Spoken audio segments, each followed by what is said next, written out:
Hey everyone! I'm an old guy, turning 60 this year. My first grandkid was born 3 years back. Let me tell you something. I've met all kinds of people from around the world. I've dealt with my fair share of crazy folks and oddballs too. But out of all of them, there's one person who stands out as the biggest nutcase. And that's none other than my wife. Maybe it's because she's a good 10 years younger than me. She's really into herself.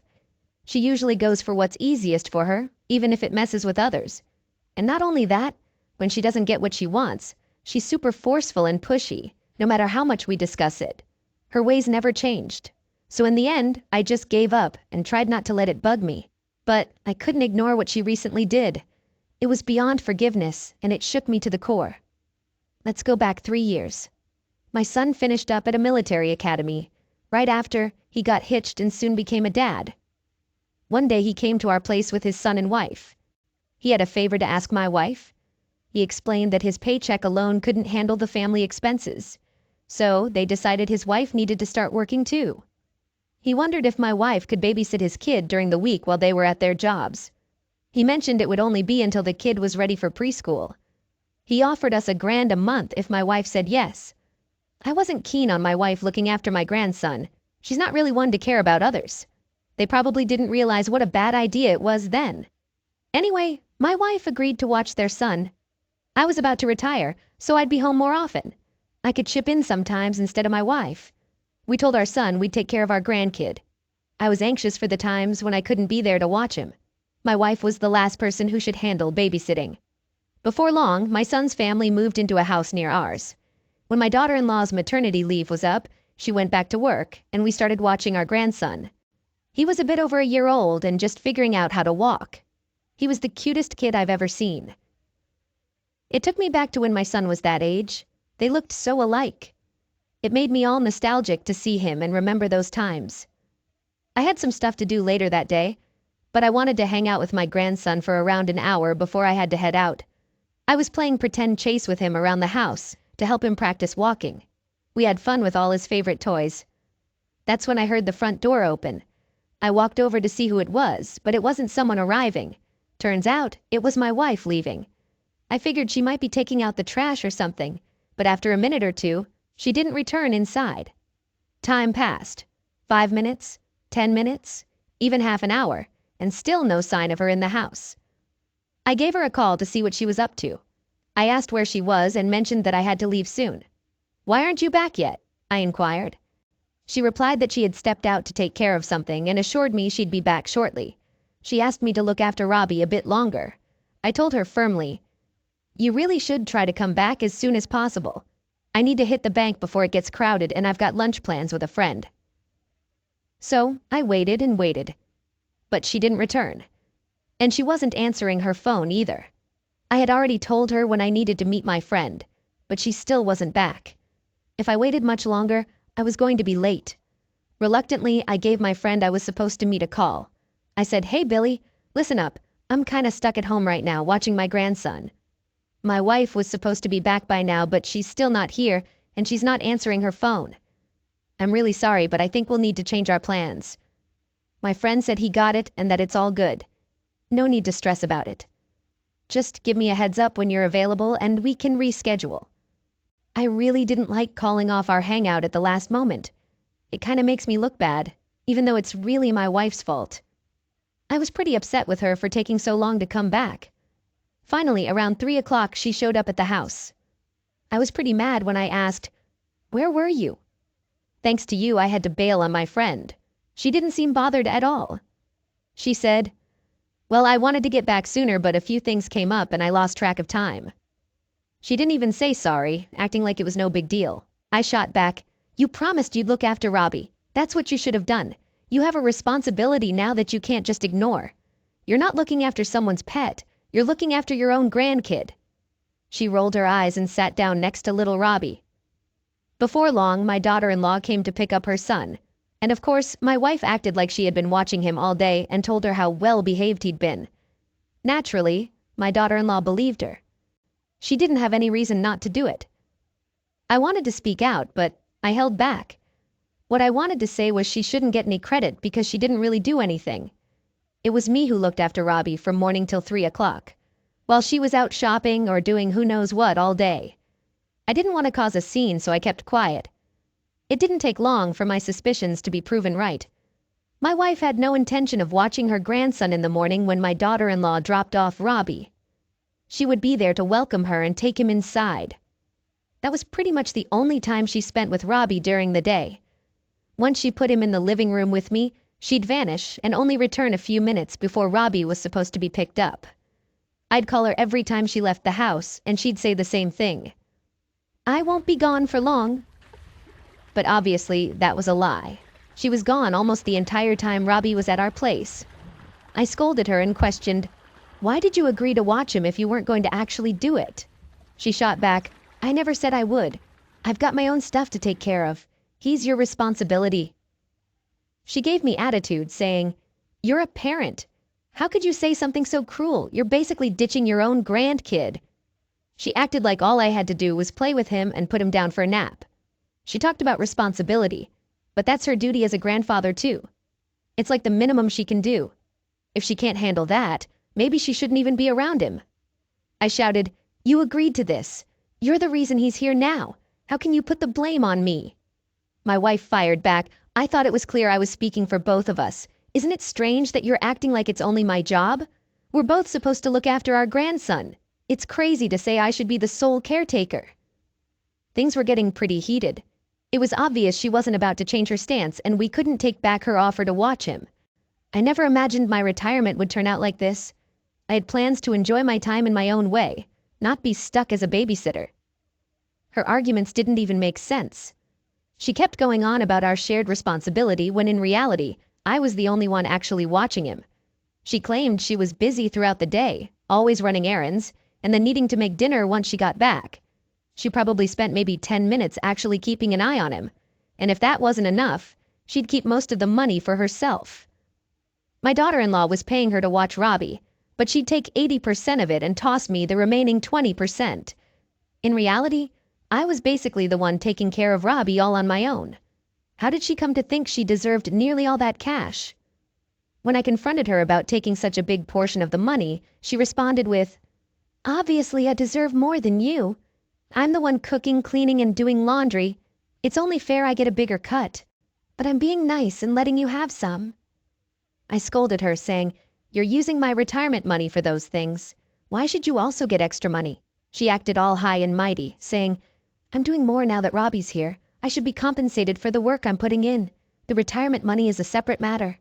It felt like I was trying to talk to a brick wall.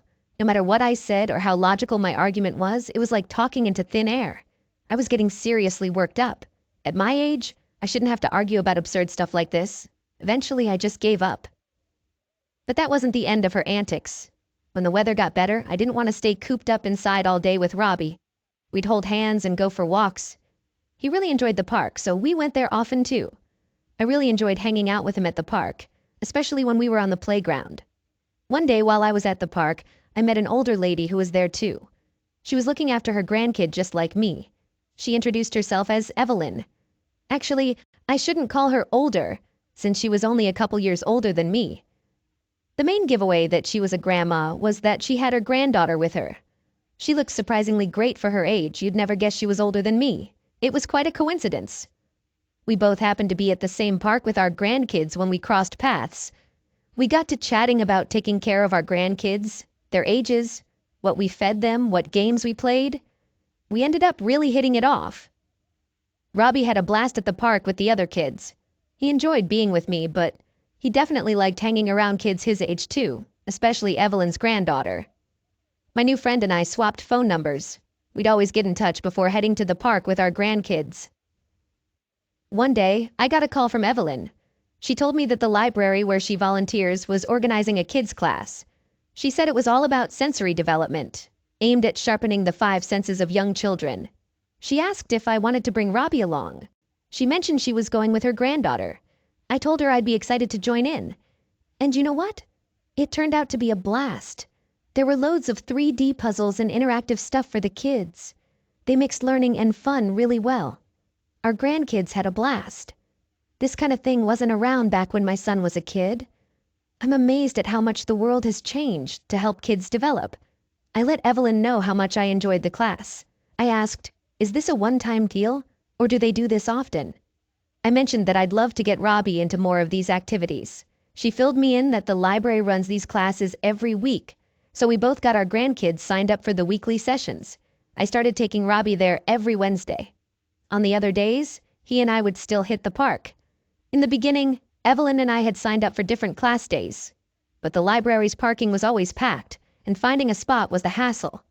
I offered to drive Evelyn and her granddaughter, so she switched to the same day as Robbie's class. It actually worked out nicely, because her place was on the way to the library. She thanked me by baking cookies and giving Robbie cute little treats. She even brought out a whole apple pie once. She knitted him a pair of mittens that matched the ones she made for her granddaughter. Things were going awesome for about 6 months. Things were good until my wife got involved. One day when I was home with Robbie, my wife went out like usual. But this time she didn't go shopping. She went over to Evelyn's place. She started accusing her of having an affair with me. She caused a huge scene, shouting about how Evelyn was trying to ruin our marriage and bring disgrace to her. I think my wife picked up on the fact that Evelyn and I were spending a lot of time at the park together, so she jumped to the conclusion that we were having an affair. Evelyn's husband heard the noise and came outside. My wife explained to him how Evelyn and I were spending so much time together and how she believed we were having an affair. My wife demanded he keep a close watch on her from then on. She even started blaming him for what she thought was happening. She was pointing fingers at him saying, "This is your fault. You should have realized what was going on. You have no clue what your own wife does once she's out of the house. How could you be so clueless?" But really, she was the one who had no clue. How could she just jump to conclusions without knowing anything? Only someone acting crazy would go to someone's house and accuse them of cheating without any evidence. She was screaming so loudly that the whole neighborhood probably heard. I felt terrible for Evelyn knowing her through all this. She usually led a quiet life. But that day was different. Her husband finally got a word in and told my wife that Evelyn was looking after their granddaughter when she left the house. But my wife wasn't buying it. Her outburst continued into the next day. That's when Evelyn called me up. "Fill me in on what happened.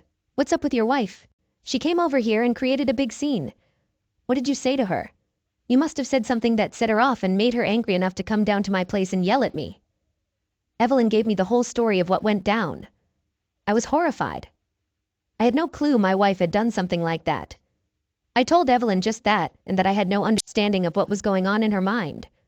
I apologized repeatedly. I felt awful. I checked if things were okay with her husband. I suggested I'd go straighten things out and talk to my wife if it would help. Evelyn responded, "I don't think that's a good idea. If your wife discovers you came here, she'll go even crazier. It's probably best if we stop communicating. Please erase my number. I'm going to do the same. Let's just act like we don't know each other. If we bump into each other at the park, let's treat it like a chance encounter." At my age, I never imagined I'd have someone scream at me like that. The whole neighborhood could hear it. It was truly embarrassing. I had zero clue about what was going on in my wife's mind. I apologized sincerely one last time to Evelyn and then hung up the phone. She was such a kind lady. We were both dealing with the same situation, watching our grandkids. But we became real friends beyond that. Leave it to my wife to mess up something like that, even for herself. This was a new low.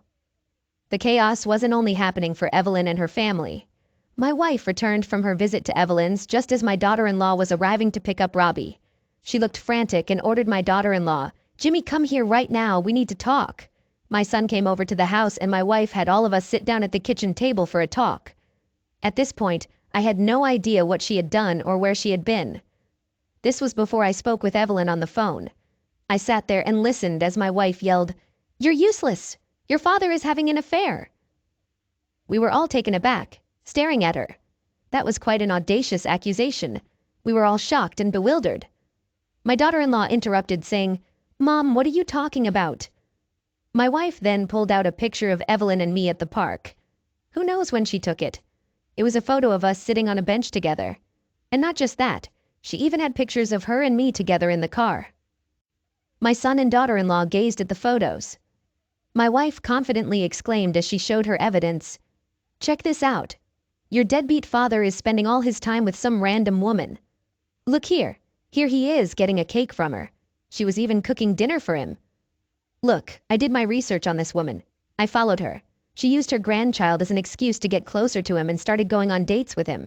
They were going all around town together, flaunting their affair for everyone to see. What a sad, lonely woman. Look at her. You can tell she's a no-good old hag. She tossed down another picture. Here they are, sneaking around the library together. They used their grandchildren as a cover for their love affair. With her arms crossed, she waited for our reactions to her detective work. My son and daughter-in-law silently turned to me. I could see their eyes saying, "Dad, how could you do something like this?" It crushed me to see them look at me that way. I was being labeled as a cheating old man. Clearly it wasn't true, but somehow I couldn't find the words to protest against what she was saying. I needed to defend myself, but I was so stunned and speechless. After a few moments, I came back to my senses. An affair? How could you come up with something so absurd? She and I got to know each other at the park where our grandkids were playing together. We both attended a kids' class at the library. I drove us all there. That's why we were in the car together. I laid out my explanation and waited to see how she'd respond. As expected, my defense didn't matter at all. It was as if I was speaking a completely different language. She didn't pay attention to a single word I said. To be honest, even if she did listen, it wouldn't have made a difference. She yelled, "How could you do this to me? I work my tail off for you. Is this how you repay me for everything I do? How could you cheat on me? That woman is like the devil. She probably pushed you into this even though she knew you were married. A few cookies were all it took to lure you in. You weak-minded fool. You and her both make me sick. What else did she do? How deep does your affair go? What did you say to her? Did you promise to get a divorce so you could be with her?" She wasn't just jumping to conclusions. She was pole vaulting to them. She was going all out to uncover this imaginary affair she believed I was having. I foolishly tried to reason with her and explain that she was being completely unreasonable. She wasn't having any of my explanations. I told her, "I'm not going to sit here and let you call me a cheater and a liar. This is totally unacceptable. You're making assumptions without any proof just because we're friends. You need to stop this right now." She kept throwing out one ridiculous claim after another in a frantic way. I made one last effort to defend myself. "I'll say this one more time. Evelyn is just a friend. Nothing more." We met when Robbie and her granddaughter started playing together at the park. They became buddies. I got in touch with her when Robbie and I went to the park so he could play with his new little friend. We attended a sensory development class at the library. Both Robbie and her granddaughter enjoyed it, so we signed them up for more sessions. You saw her in the car with me because we were going to those classes together. There was nothing more to add. That was the truth, but whether my wife accepted it or not, it seemed like she wasn't listening. My wife continued to scold me. I've never heard of a cheater admitting it up front, saying, "Yes, I'm having an affair." Of course, you'd come up with a complex story. Cheaters always create stories to save themselves.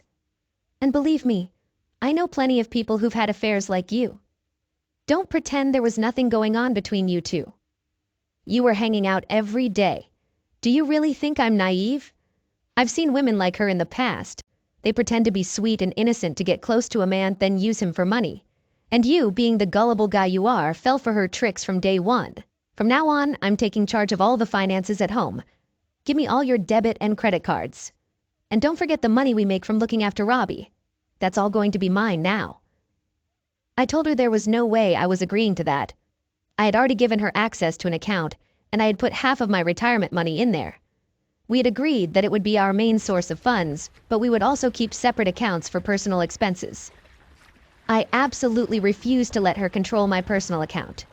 She argued, "I know that awful woman is after the money, and I don't trust you enough not to give it to her. I have to watch it to prevent that from happening. You should be grateful. I'm safeguarding our finances. Otherwise that witch would bankrupt us." She kept on and on about how things had to be done her way. No matter what I say, it's like you're not listening to the truth. It's not worth my time anymore to keep explaining the same thing over and over to you. I turned to my son and his wife. Your mother is completely out of touch with reality. You two should go. I'll handle her. That's when I realized the worst-case scenario was unfolding. It seemed like they were actually believing her. They were taking her side over mine. The whole situation left me drained and with a pounding headache. After my son's family left, the confrontation with my wife continued. How could you accuse me of that in front of them? You have no idea what you're talking about. What's gotten into you? She insisted she had all the evidence she needed. It's right here. You and her spending all your time together. It's sickening, having an affair at your age. I yelled back, I'm the one taking care of Robbie all by myself, and now on top of that, I have to deal with your false accusations. I've had enough. Starting tomorrow, you're going to watch him. No more excuses. It's time for you to step up. Of course, she refused. Do you think I'd let you off the hook like that? Absolutely not. Who knows what you'd do if I had to be home with Robbie all day? I want you at the house with Robbie. I don't trust you on your own. End of story. How low does someone have to stoop to use their own grandchild as a way to imply an affair? It's truly awful, to be honest. I never thought I'd feel this terrible, even if I were really having an affair and got caught. My life was turned upside down because of an affair that never even happened. I never thought my retirement would turn out this way. I felt like I was losing my sanity. And if you thought that was the end of it, you'd be mistaken. It was around 2 months later that things took an even more unexpected turn. What unfolded next made the chaos around the made-up affairs seem insignificant. My wife, at 50 years old, discovered she was pregnant. She found out when she was already 16 weeks along. She had noticed her periods were irregular and assumed it was due to menopause. She had a feeling that something wasn't right. She mentioned feeling sick, similar to how she felt during her pregnancy with our son many years ago. A doctor's visit confirmed her suspicion. She was pregnant. I had no clue. I didn't pick up on any signs that she might be expecting. Here's where things get tricky. We hardly spoke a couple of words to each other after she accused me of having an affair. Needless to say, our closeness came to a screeching halt after that incident. She barely acknowledged my presence. There was only one instance I can recall when she tried to be close with me, and it was completely out of the blue. She hadn't approached me that way in years. I was taken aback. I asked her what had brought this on. I couldn't resist her advances, and eventually, I succumbed to the temptation. Despite knowing I shouldn't, I gave in anyway. It turned into a night of passion that I hadn't felt with my wife for years. About a month later, my wife woke me up while I was asleep. She whispered that she was pregnant. I was utterly shocked. Pregnant at your age? I exclaimed. She chuckled and replied, What do you mean by at my age? I'm not that old. Women can still have babies when they're my age. Let's not mix up our ages. I'm just 50. If I were 60 like you, it might be a different story. It's not so strange for a woman of my age to be pregnant. Haven't you remembered our passionate night together? Don't act so surprised. I was skeptical. A man my age shouldn't be so easily able to get a woman pregnant, I thought. I insisted there must be some mistake. My wife assured me that if a considerable amount of time had passed since her last encounter with a man, it was quite possible for her to become pregnant. She told me not to voice any more doubts, emphasizing that regardless of my belief, it had happened. Initially, I felt a mix of shock and disappointment. I was on the brink of becoming a father again at the age of 60. As I dwelled on the idea, I found myself getting more and more excited. My grandson was such a sweetheart, and I absolutely enjoyed playing with him. If I were to have another child of my own, I just knew they would be equally adorable. It doesn't really matter when a child comes into your life. They deserve care and love regardless. Sure, some folks might chuckle at us for having a baby at our age, but honestly, I couldn't care less. I was ready to pour all my love into this child, no matter what anyone said. Turning to my wife, I advised her, You need to take extra good care of yourself now. Even though you're not too old to have a baby, it doesn't mean you're as young and energetic as before. Let's make sure we attend your upcoming doctor appointment together. I'm eager to see how our new little blessing is progressing. About a month later, we went to the next appointment, and according to the ultrasound, everything was going smoothly with the baby.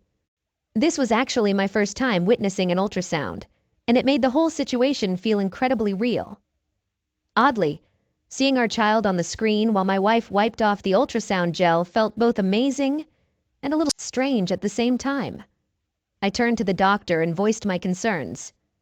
I'm absolutely thrilled about this late-in-life addition to our family, but it also comes with a hint of worry.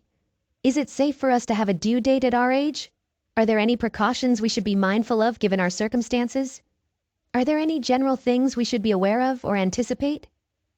The doctor answered, "I can't provide an exact date until your next checkup, but if I were to estimate right now, I'd say sometime in the last few days of August or early September." I expressed my gratitude to the doctor and the nurses before heading back home. As soon as I returned, I marked those days the doctor mentioned on the calendar. Then, I created a comprehensive list of tasks to prepare for the baby's arrival. That's when I noticed something was amiss. It was March, and our night together had taken place a month earlier. How could her due date possibly be in August? That just doesn't add up. I brought up my concern with my wife. The doctor mentioned that the baby could arrive in August. That seems quite impossible. It's way too soon for a baby to be born. Her response was, "It's not uncommon for women my age to give birth a little earlier than the usual time frame. There's really nothing to worry about." But even then, having the baby arrive just 6 or 7 months later is still much too early. While I know that some babies are born a bit before the standard 9-month period, a 7-month birth usually indicates there were complications or an emergency situation. I can't imagine a doctor planning for a baby to come that prematurely. I went back to the doctor to discuss this. I told him that upon reflection, I was puzzled about our baby's due date being just 7 months away. I understand that my wife is older and sometimes older women give birth early, but it just seems way too quick. The doctor assured me that the baby appears to be healthy for now. Your wife is in her 16th week of pregnancy. In fact, there's even a chance the baby might come earlier if things continue progressing as they are. No need to be concerned. Then it suddenly clicked. I had a feeling something was off, and this confirmed it. My wife and I were together only a month ago. How could she be 16 weeks pregnant already? It didn't make sense. I thanked the doctor and left to head back home, lost in thought. During the drive, a heavy feeling hit me. It was as if all the energy had been drained out of me when the doctor mentioned that. Slowly, the pieces fell into place. I realized what might have happened. My wife lost her rationality when she believed she had caught me in an affair. I don't know if it was an attempt to retaliate or if she thought she was in a temporary free zone. Around the time she accused me, she might have actually engaged in an affair herself. It's like she wanted to even the score. I felt the need to confront my wife about what I had figured out. I wanted to know who the other person involved was. The following day, we were looking after our grandson. She asked me to play a song for him using my phone while we were playing together. I admitted I didn't know how to do that, so I asked her to handle it. She responded, "You're about to become a parent again and you don't know how to do something so simple. You need to catch up with the times." She shook her head, unlocked her phone, and played some cheerful children's music. I knew she would be going out soon, as was her usual routine. When she left the room, I took the opportunity to go through her phone. I checked her recent call history and made a note of the names and numbers I saw. Then, I opened her text messages. The first name that caught my attention was a man named Daniel. I scrolled through their conversation and saw a photo of the ultrasound. They had been discussing the baby quite extensively. After my wife sent the ultrasound picture, the man's response was, "Are you sure? I'm concerned about you having a baby at your age." My wife replied, "I'm fully committed to having this baby and raising it on my own. Don't worry, there's no need for concern. I've already informed my husband about everything. We can discuss the details more when we meet face to face." That was the final message she sent. I put down her phone just as she re-entered the room. I acted like everything was normal. Once she left the house, I placed Robbie in his baby carrier. I stepped out to trail my wife and find out where she was headed. Fortunately, she was walking and hadn't taken the car. She mentioned she was going to the nearby butcher shop. I observed her entering the shop from a distance. I lingered there, but she didn't emerge. I couldn't just barge in and blow my cover. I tiptoed up to the window and peeked inside. To my surprise, I didn't see anyone, despite having seen her enter. I made the decision to push open the door and enter. The bells hanging on the door jingled as I walked in. The butcher hurried out from the back, still putting on his uniform and a bit out of breath. He appeared to be in his 40s. I said to him, "I'm here to find a person, not to buy meat." My wife must have recognized my voice. I noticed her peeking her head out, seemingly from the office. We locked eyes immediately. In a panic, she hurriedly closed the door, probably hoping I hadn't noticed. Swiftly, I rushed to the door and swung it open. Inside, my wife was lying on a bed covered with a blanket. "What's going on?" I demanded. "Come out here," I insisted. The butcher raised his voice, questioning, "What's happening? Who are you?" I shot back, "I'm her husband." His eyes widened and his mouth hung open in shock. He turned to my wife and yelled, "It's your husband! You need to come out right now." Addressing my wife again, I asked, "What's happening here? Explain yourself. Why are you here?" She responded, "I came here to buy some meat and then somehow ended up in this room." I shouted, "That doesn't make sense. You need to come out and bring Robbie home immediately." Once she left the room, I turned my attention to the butcher and began to interrogate him. "What's really going on here? Don't even try to lie. I'm aware that my wife is pregnant with your child. If you don't tell me the truth, I'll call my son down here, and we'll get the answers out of you one way or another." The butcher hesitated, but eventually started explaining. It turned out my wife was a regular customer at his shop. He mentioned he had been married but got divorced not long ago. My wife had learned about his situation and had been trying to support him through it. Eventually, he started feeling a strong attraction towards her. This happened more than 2 years ago. It made sense why she was constantly leaving the house every day. Their connection deepened, and it eventually led to her becoming pregnant. He admitted he didn't plan for things to turn out this way. According to him, things spiraled out of control. He also revealed that there was another woman he was in a relationship with, someone he was considering marrying again. However, his plans changed drastically when he found out about my wife's pregnancy. Now he's uncertain about what steps to take next. I was left standing there, utterly speechless. She tried to shame me, accused me of an affair, all the while she was the one actually cheating. A 50-year-old woman having an affair and getting pregnant? It's quite unbelievable, isn't it? And to top it off, it was with a 40-year-old divorced butcher. My wife must have enjoyed the attention from a much younger man, even if he wasn't only interested in her. Unfortunately for both of them, their secret world came crashing down. It's something I never would have imagined in a million years. I waited outside my house until my daughter-in-law finished her work and arrived to pick up Robbie. When she got there, I welcomed her inside the house. My wife's mood shifted as soon as she spotted us entering the house. I proceeded to share everything with my daughter-in-law. I recounted the entire story the butcher had told me. The affair, my wife's pregnancy, and her attempt to deceive me into believing the child was mine. I held nothing back, laying out the unvarnished truth about the situation. I confessed that I had let many things slide over the years, enduring more than I cared to discuss. But this was a breaking point. I couldn't allow her actions to go unaddressed. She displayed clear signs of being a psychopath. Enough is enough. I've reached my limit. I'm considering getting a divorce. Oh, and one more thing I forgot to mention. The butcher is planning to marry the other woman he was involved with. I don't believe your mother is aware of this, though. While I was speaking, my wife had been listening from the other room. It appeared she wasn't aware of the butcher's plan to marry the other woman. In response, she promptly dialed him, and I overheard her saying, "You promised we'd be together.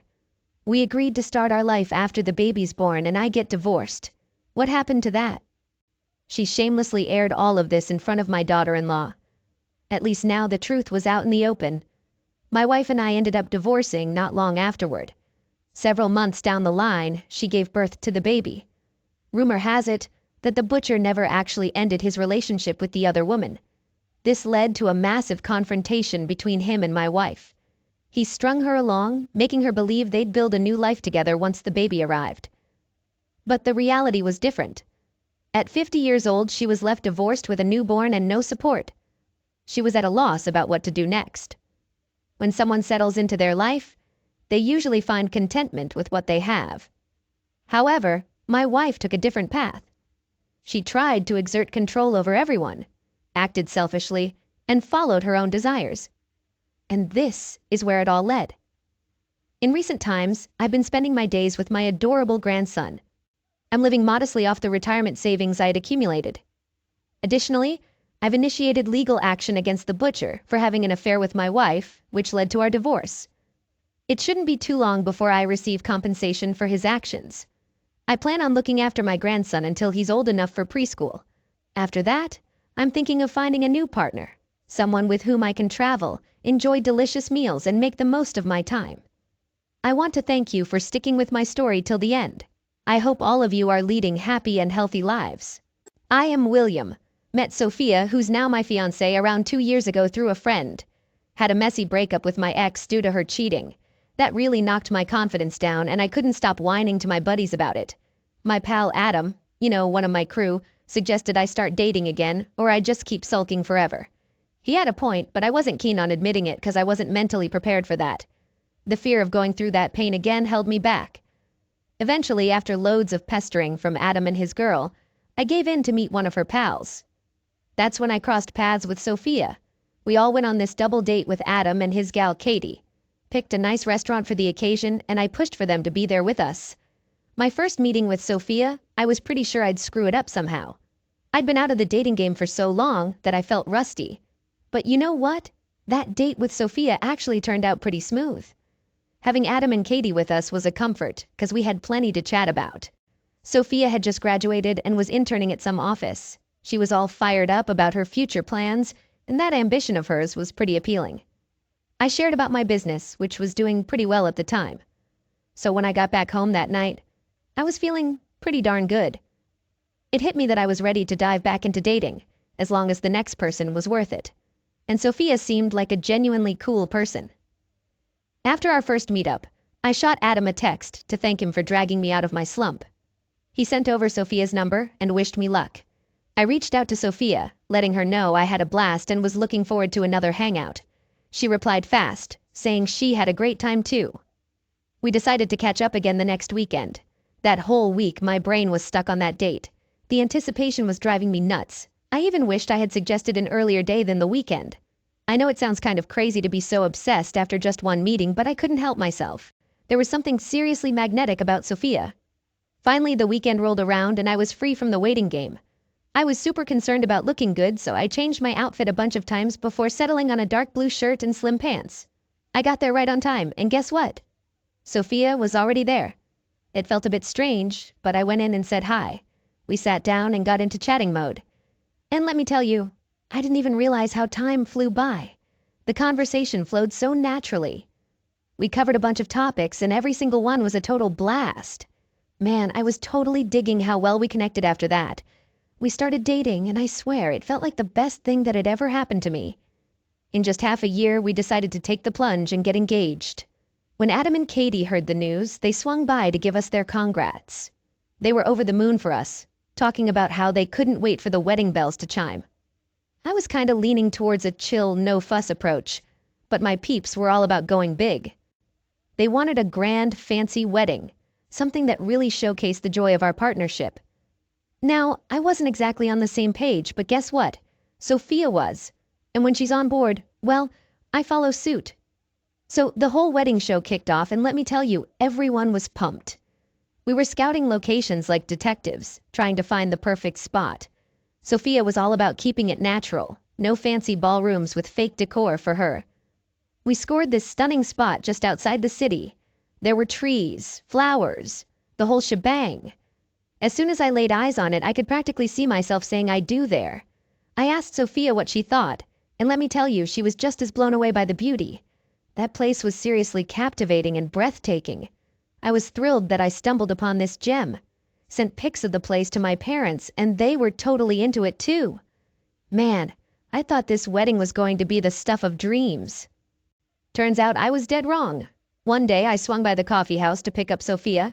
She was chilling with her friends, and wouldn't you know it, Katie was right there too. I was only familiar with Katie and Helen from Sophia's crew. Those two were the real tight ones in her circle.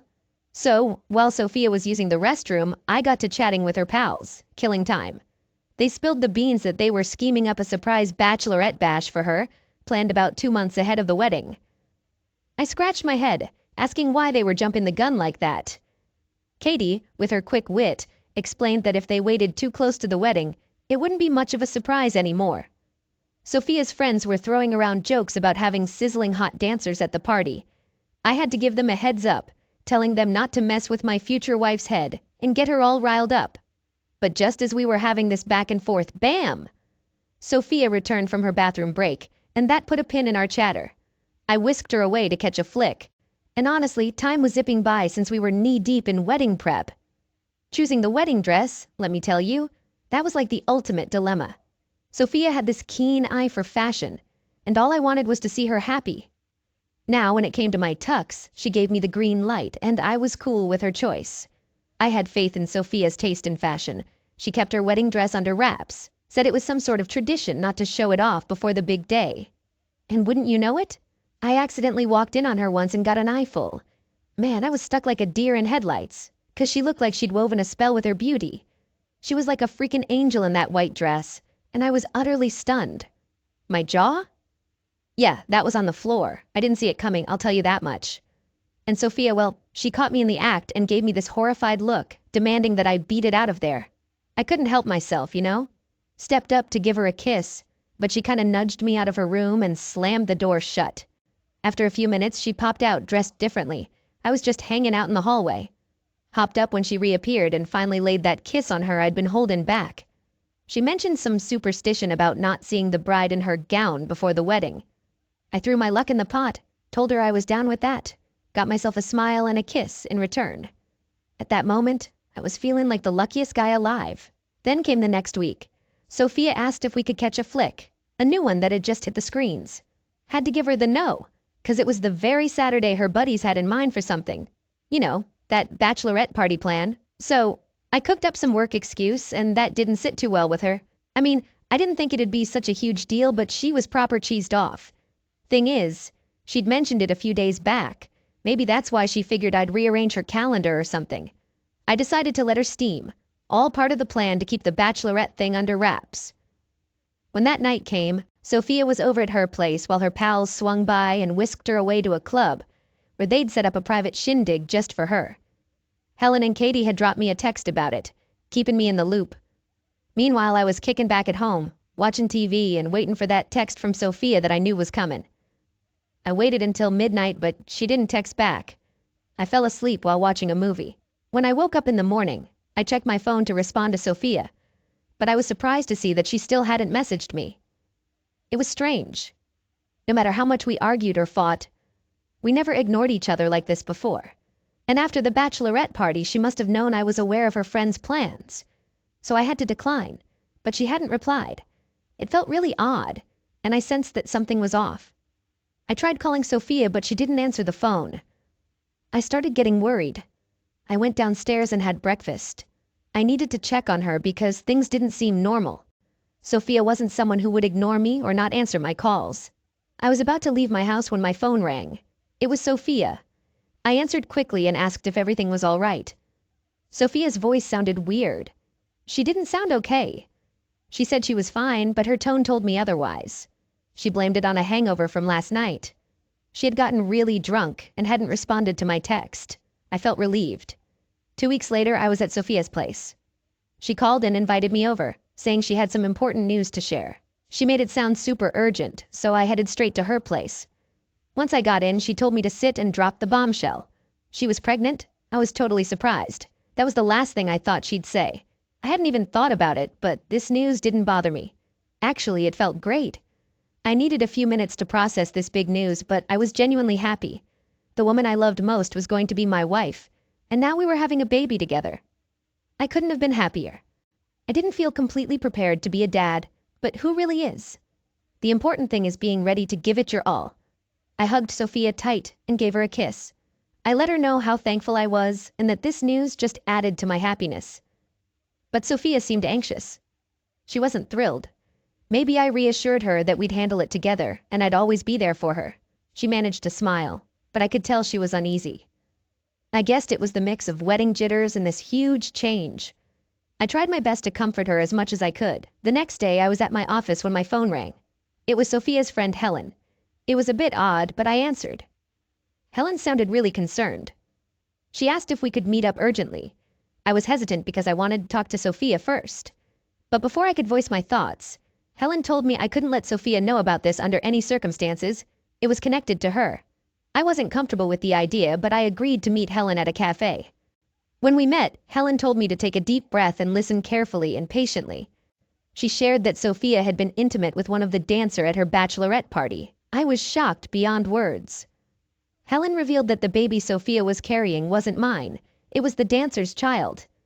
I wanted to protest, but Helen took out her phone and showed me some pictures.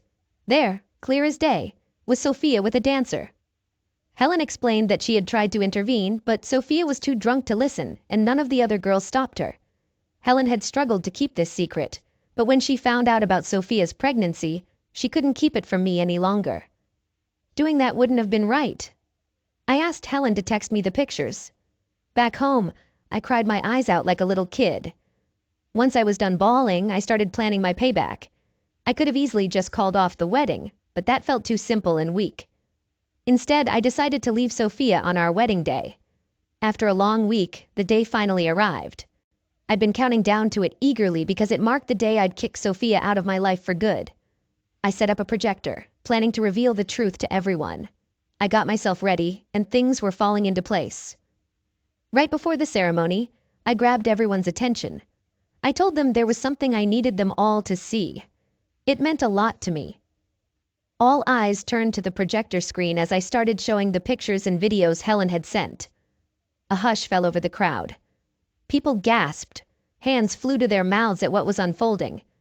Sophia stared at me, tears streaming down her face. I looked back at her, feeling nothing but revulsion. I declared the wedding was off, explaining my ex-fiancé was a cheater carrying some dancer's baby. Sophia collapsed, sobbing uncontrollably. She just kept saying sorry and crying, but I walked away and went back home. That day was one of the worst in my life. I was in a ton of pain. Being betrayed like that hit me hard.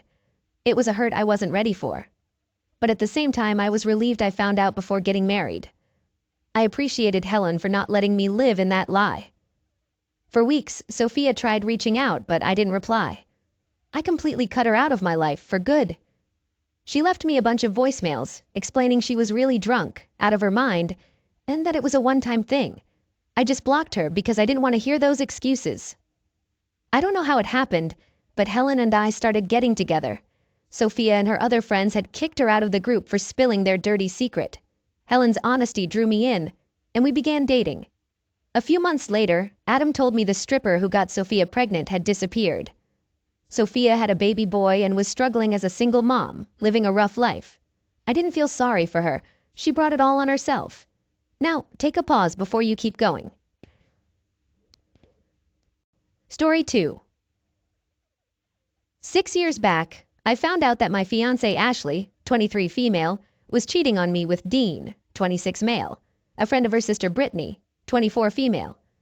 This happened right after we celebrated 5 years together and were engaged for 2. About 2 years ago, my old friend Megan, 25 female, came back to town with her kids after divorcing her abusive husband Keith, 25 male. She called me and suggested we catch up, and I asked Ashley if she wanted to join to see Megan's kids, whom we hadn't seen since they were 2 years old. Ashley wasn't feeling well, probably due to some bad fish, so she told me to go alone to say hi and catch up. She suggested Megan could visit us on the weekend to play with the kids. After saying goodbye to everyone, I gave Ashley a kiss and promised to be home in about 2 hours. Brittany and Dean offered to drive Ashley home while I went to see Megan. At Megan's place, I was overjoyed to see the little ones running toward me, calling me Big Daddy. I'm their godfather. I gave them both a big hug, and Megan came up to me, gave me a side hug, and told me she missed me. She wondered where Ashley was, so I explained that we had dinner to celebrate our anniversary, but Ashley got sick after ordering the codfish and chips. I mentioned that her sister and her sister's boyfriend were taking her home to rest. I assured her I'd be back in 2 hours. Megan told me she was just putting the twins to bed and asked if we could meet up on Saturday along with Ashley. She suggested we all go to the park and have a blast. I agreed and said that sounded like a great plan. Megan wished me goodnight, and I hugged all 3 of them again, telling them they were welcome home and how excited I was to see them on Saturday. As I left, I thought about calling Ashley to check if she needed anything from the store. I tried calling twice, but it seemed like she wasn't near her phone, which is typical of her. She often leaves it on the divider at the main entrance of our house. I tried calling Dean, but he didn't pick up, which started to worry me, so I decided to call Brittany. She answered and asked how Megan and the kids were doing. I told her they were good and excited to be back home. I then asked about Dean and Ashley. Brittany mentioned that she had been paged for emergency surgery at work. I told her that neither of them picked up the phone. She found it odd that Dean didn't answer immediately, especially at this time of night, but said it's typical of Ashley not to pick up right away. My silence probably raised some questions for Brittany. She knew Dean had a habit of flirting with Ashley, but Ashley always shut him down and even made it clear he couldn't be around her unless her sister or I was present. Brittany tried to reassure me by saying that it's likely nothing to worry about. She suggested that Ashley might just be sick, and Dean could be helping her out, like holding her hair back as she vomits. She advised me not to jump to conclusions and to stay calm. She believed that Ashley is deeply loyal to me and uncomfortable with attention from other guys. Unfortunately, despite her calming words, my anger was building up. It bothered me that neither Brittany nor I was there with them right now, and Dean shouldn't have been alone with Ashley. Growing up, my family wasn't exactly the happiest bunch. I learned to keep quiet and only make a move when it was necessary. During school, I faced bullying due to my quiet nature. Brittany and Megan were my sole companions through my childhood and all of high school, more or less. Ashley showed interest in me when she was just 12. She used to boast about me to Brittany, claiming she loved me and couldn't wait until she was old enough to be with me. Brittany shared all the details with me, which I found pretty endearing. When I turned 17, right before my birthday after graduating, I asked Ashley if she wanted to be a couple. She was beyond excited to hear that and practically jumped into my arms. For the next 6 years, I went above and beyond to ensure she was happy, well taken care of, and treated with the utmost respect and loyalty. At every party we attended, it felt like we were in our own world, just the two of us, dancing and talking. I'm not much of a talker, typically staying silent in groups. I always made sure everyone else had their say, never interrupting. Sure, I admit I've let people take advantage of me from time to time, but honestly, I didn't mind too much. Their lives were going nowhere fast, while mine felt just about perfect to me. I never once suspected her of cheating.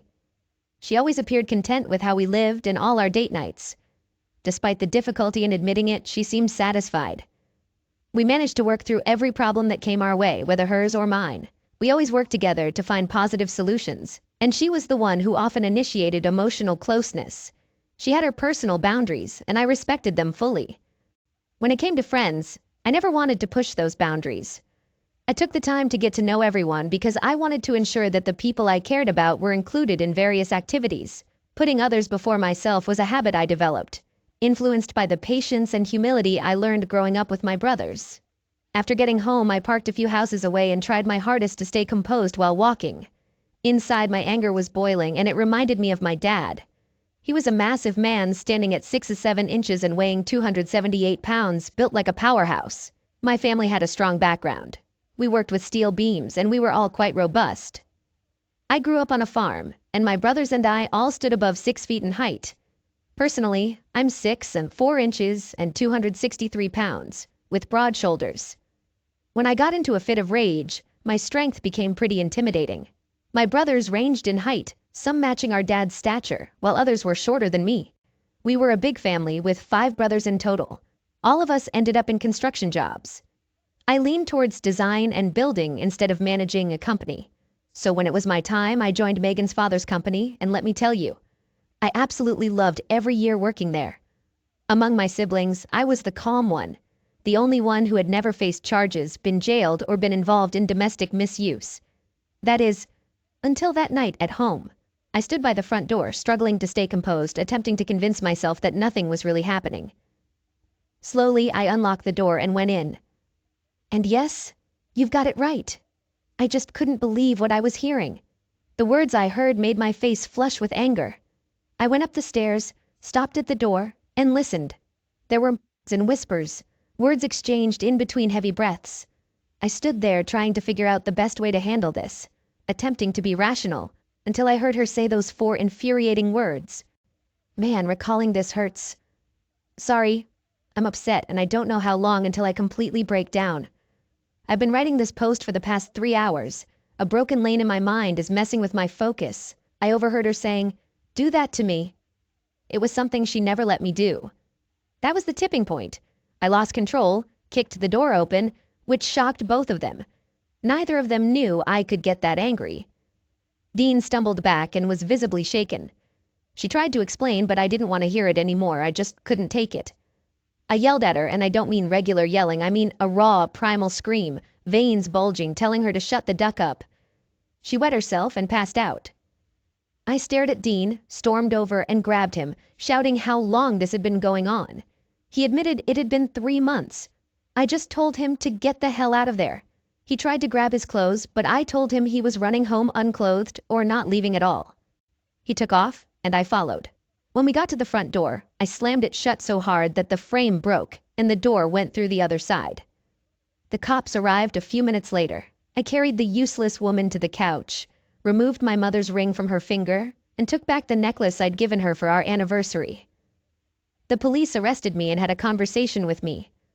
I spilled everything, telling them about her behavior towards him and my concerns that he might be hurting her. But those jerks were actually messing around behind my back for the last 3 months. Yeah, it's my home. But the moment I stepped in, it stopped being her place. They nabbed Dean not too far away, and that idiot tried to spin a tale about some giant monster breaking in and killing his girlfriend at his place. Dean dug his own hole, all right. I kicked the cheater out as soon as she woke up, and I told her to rot in hell. Brittany swung by about 7 hours after she dropped them off at my spot. She saw the police tape and the whole scene. She asked the cop on duty about what went down, but they wouldn't spill the beans at that moment. She checked her messages from Ashley, then went to see Megan to give her the lowdown on the situation. Megan bailed me out, and her dad was there too, saying they'd cover whatever I needed. I just told them I wanted to see it all go up in flames, please. Fast forward to today, Megan and I are married now, and the Chaos twins are the older siblings to 2 boys and a girl. Ashley is completely cut off from my life. She's dead to me. In a twisted turn of fate, she's also physically gone, having ended her own life after getting pregnant by Dean and suffering a termination, only for him to bail on her. I can't deny that part of me felt strangely satisfied about that, though it's a painful emotion to grapple with. I apologize for the lengthy read. This took a lot out of me tonight. Take care, stay safe, stay true to yourself, and never let anyone walk all over you. I wish things had turned out better 6 years ago. Regrettably, I wish I hadn't asked her out 11 years back. Story 3. My fiancée, 26 female, was seriously spoiled. Things were handed to her on a silver platter, but she didn't seem to notice. She carried this notion that life was easy, and everything would just fall into place. I couldn't help but be drawn to her optimism. She had a way of attracting people like sunshine. Of course, people bent over backward to give her whatever she desired. She hardly had to ask for anything. We were together for 2.5 years before I popped the question. After a year of dating, I met her family, and they really took a liking to me. We grew close, and it felt like she was meant to be my future wife. We got into the wedding planning, and it was bound to be a grand affair. Her parents spared no expense, agreeing to fulfill any of their daughter's wishes. Then, one day she took one of her bridesmaids, Heather, along to order our wedding cake. When she got home, I was all set to hear the details and see the pictures of her cake choice. But instead, something seemed off. She mentioned not feeling well and needing to rest. I inquired about how it went, but she simply said they couldn't decide on one. I was concerned for her, but that was just the beginning of her strange behavior. Over the next 4 weeks, a number of odd things happened. One night, my fiancée told me she had taken one of her bridesmaids out to dinner because the friend was considering cheating on her husband. It caught me off guard, but I wished her luck in convincing her friend that cheating is never worth it. She didn't return until I was already asleep, and the next day, all she mentioned was that she did her best to talk her out of it. On another night, she left our apartment while I was in the shower. It came as a total surprise, so I tried calling her, but she only answered after 3 attempts. She said she realized we needed more kitty litter for the cats. After she hung up on me, I discovered a full bag of kitty litter stashed at the back of the closet, almost like she had hidden it from me. After she came back 3 hours later, without the kitty litter, I asked if she was having doubts about us. She immediately denied it and said I didn't need to be so concerned about her stepping out. This was both troubling and strange. I then asked if her friend was cheating on her husband. She was taken aback by the question, but admitted that her friend was indeed cheating. I mentioned that it was unfortunate and suggested she tell her friend's husband so he could initiate divorce proceedings. She gave me this look like I was crazy and said she wouldn't betray her friend, even if she was cheating on her husband. I told her that although it's true cheating wrecks lives, her friend's husband deserves to know the truth about his wife's betrayal, because who would want to remain married to a cheater? She couldn't meet my gaze, clearly avoiding discussing the matter any further. All of a sudden, there was just a single month left until the wedding. My fiancé came home late saying she'd been at a birthday party for Heather. Once she had dozed off in bed, I received a message from Heather herself. She confided that she felt uneasy coming to me, but she also felt uncomfortable keeping secrets. My fiancé had instructed her to lie to me if I asked about the birthday party. What's more, she was with Heather when she was supposed to be arranging our wedding cake. There, she met a guy who started hitting on her. He questioned if she was truly certain about getting married, suggesting he could win her heart if she allowed him to try. It took her aback, but she handed over her number and essentially gave him an open invitation. Heather asked me if my fiancé had been acting odd, or if I suspected her of seeing someone else. I admitted that yes, I did, and I thanked Heather for revealing this to me. While she was asleep, I decided to check her phone. I came across messages exchanged between her and AP even before she got home that night. He asked if he was capturing her heart, and her response was a definite yes. That night, as my fiancé slept, I secretly installed spyware on her phone to see what they were saying to each other. When she woke up, I informed her that I'd be staying at my best man's Josh place until the ceremony in a month, citing superstitious reasons. Surprisingly, she didn't protest or argue. In fact, she seemed pretty content with the idea of having the house to herself. During our time apart, she escalated the number of intimate and romantic messages she exchanged with AP, even going as far as to tell him he was a better lover than me. At this point, I was already coming to terms with the fact that our relationship was over. I knew I wouldn't be marrying her, and it felt like she was on the verge of calling off the wedding any moment now. You know what? She didn't call it off. She informed AP over the phone that she had to go through with marrying me, because her family had already given their approval.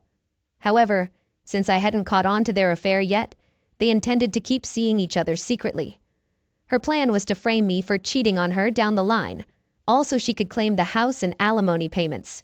I couldn't wrap my head around the sheer maliciousness of her scheme.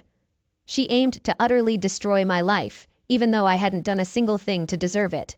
I confided in my best man, Josh, spilling all the details. He joined forces with me to hatch a plan for revenge against her. Armed with images of their messages, we plotted the most humiliating moment of her existence.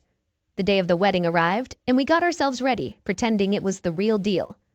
But here's the kicker. We had a few unexpected surprises up our sleeves. The chapel had these speakers set up, so we rigged ourselves with small mics.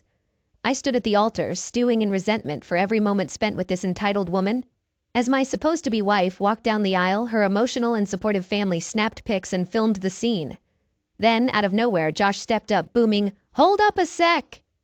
His voice carried clearly, and it instantly made everyone squirm. The bride froze mid-stride. Josh locked eyes with me, even grabbed my face in a mocking way and quipped, "Guess we got the wrong lover, huh?" The crowd gasped as he darted toward the curtain behind us, yanking it aside to unveil AP. He was suited up, holding a sign that boldly read, "Marry me instead." And wouldn't you know it, the bride fainted. Pandemonium ensued, and folks were seriously losing their minds. Confusion hung thick in the air, but I could tell they were itching to direct their anger at someone. After she woke up with a damp cloth on her forehead, her family demanded explanations. Little did she know that Josh and I had reached out to AP, asking him to marry her in my place. Somehow we managed to convince him that this was her real wish, that their wedding would be a joyful day. He knelt down with his sign, and my fiancée just broke down in tears. With her family pressing for answers, she gazed at me, tears streaming down her face. Her dad had had enough. He grabbed AP's arm and yanked him outside. Right there at the altar, she sank to her knees before me, pleading for forgiveness, insisting that she genuinely wanted to marry me. That's why she hadn't called off the wedding. Not a single word escaped my lips. Josh began reading aloud the messages between her and AP, pronouncing the raciest words loud and clear. The room grew incredibly tense, and her family was starting to think she'd been unfaithful to me. Just as everyone began to exit, her mother let out a loud cry about how much money they had spent on the wedding. She confronted her, asking how she had the nerve to wreck her life and future by getting involved with another man while engaged to be married. All of us, Josh and me included, left my almost wife alone in the chapel. Since that day, her sole mission has been to regain her family's trust and support. However, After that dreadful incident, I doubt things will ever be smooth for her again. Following a confrontation outside, AP came to realize rather swiftly that he had also messed up.